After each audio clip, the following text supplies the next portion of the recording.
वह शूरवीर योद्धा जिसकी मृत्यु पर बादशाह अकबर भी अपने आंसू नहीं रोक पाया। यह शूरवीर है महाराणा प्रताप। आइए इनके बारे में आगे पढ़ते हैं।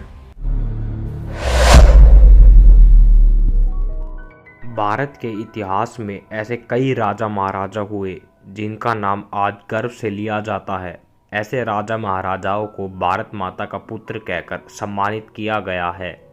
इन्हीं वीर पुत्रों में से एक थे मेवाड़ के महाराणा प्रताप। बचपन से ही अपनी बहादुरी के लिए जाने गए महाराणा प्रताप ने अपने जीवन में अंतिम चरण तक भी ऐसे ऐसे कार्य किए जिन्हें आज भी दुनिया याद करती है। महाराणा प्रताप का जन्म 9 मई 1540 में राजस्थान के कुंभलगढ़ क्षेत्र में हुआ था।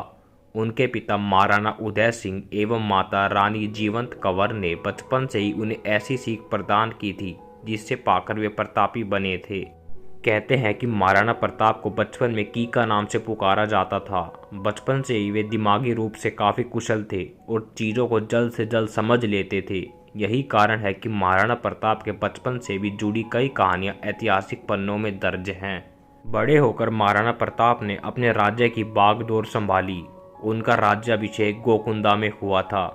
महाराणा प्रताप के जीवन की एक बात शायद आपको काफ़ी हैरान करने वाली लगे और वह यह है कि उन्होंने अपने पूरे जीवन में कुल 11 विवाह किए थे, जिनसे उन्हें 19 पुत्र एवं पुत्रियाएं प्राप्त हैं। यह तो महाराणा प्रताप के जीवन से जुड़े काफ़ी छोटे छोटे अंश हैं। यदि उन्हें किसी बात से सबसे अधिक याद किया जाता है तो वह है हल्दी घाटी का युद्ध। जब महाराणा प्रताप मेवाड़ के राजा के रूप में सामने आए तब भारत पर मुगलों का कहर काफ़ी बढ़ चुका था। मुगल बड़ी तादाद में सामने आ रहे थे और धीरे धीरे करके भारत के कई राज्यों को अपने नाम कर चुके थे।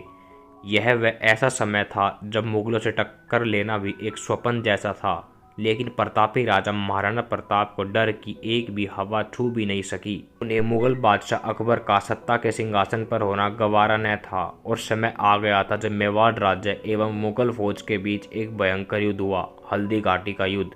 हल्दी घाटी का युद्ध मुगल बादशाह अकबर और महाराणा प्रताप के बीच 18 जून 1576 को लड़ा गया था। इतिहासकारों का मानना है कि यह कोई आम युद्ध नहीं था। अकबर और राणा के बीच लड़ा गया यह युद्ध महाभारत के युद्ध की तरह विनाशकारी था। ऐसा माना जाता है कि हल्दी घाटी के युद्ध में न तो अकबर जीत सका और न ही राणा हारे।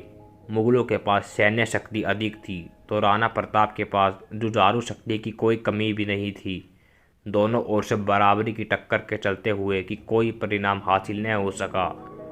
ऐतिहासिक तथ्यों की माने तो ऐसा कहा जाता है कि महाराणा प्रताप का भाला 81 किलो वजन का था और उनकी छाती का कवच 72 किलो का था। उनका भाला, कवच, ढाल और साथ में 2 तलवारों का वजन मिलाकर 208 किलो था। किंतु इतना वजन उठाने के बाद भी राणा काफ़ी आसानी से शत्रुओं का सामना कर लेते थे, मानो उन्होंने आम कवच और भाले उठा रखे हो।